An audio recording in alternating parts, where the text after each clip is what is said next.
question 14 is in two parts. So the first part involves simplifying a fraction involving indices.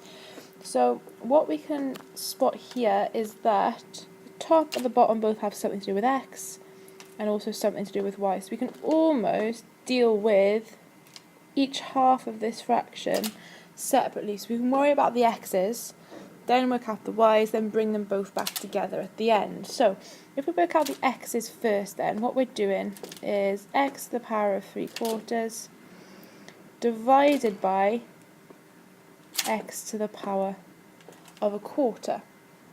So all we're doing is working out this half.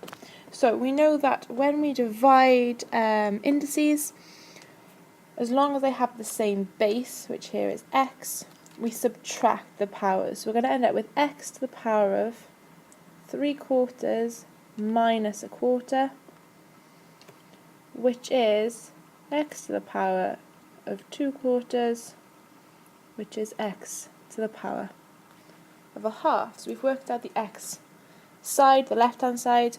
The right hand side then, I'm going to have y to the power of 3/2 divided by y to the power of minus 1/2. Again, they've got the same base, and when we divide, we subtract the powers, so we'll have y to the power of 3/2 minus 1/2. So take away negative 1/2. So that's where some people will lose their marks. Be really careful with that. So obviously, taking away a negative number is the same as adding. So that will be y to the power of 3/2 plus 1/2, which is 4/2, which simplified is y squared. So we've worked out each part. We can now bring the two things together by multiplying the x part and the y part to give a final answer of x to the power of 1/2 times y squared. So part B, there's two ways of working out part B. So what you could do is you could almost go the long way round, which involves expanding the x plus 4 squared, expanding this, bringing it all together, getting a quadratic, and then factorising it. So if you did that, we'd be expanding x plus 4 squared, which just means x plus 4 times x plus 4. Take away, if we expand this, we'll get negative 3 times x is negative 3x, and negative 3 times 4 is negative 12. Expanding the double brackets then, either using FOIL or the grid method or the smiley face method, whichever you prefer. We're going to have x times x is x squared plus x times 4 is 4x plus x times 4 is another 4x, and then you'll have 4 times 4 is 16.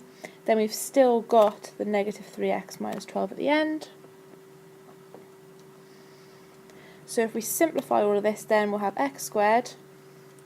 Altogether we've got 4x plus 4x, take away 3x, which gives us 5x.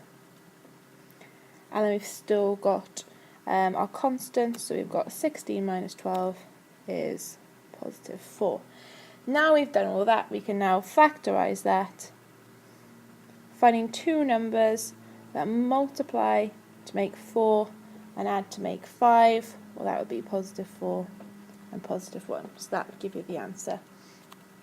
Another way of doing it is actually factorising out what these two parts have in common. So both of these have got an x plus 4 in common.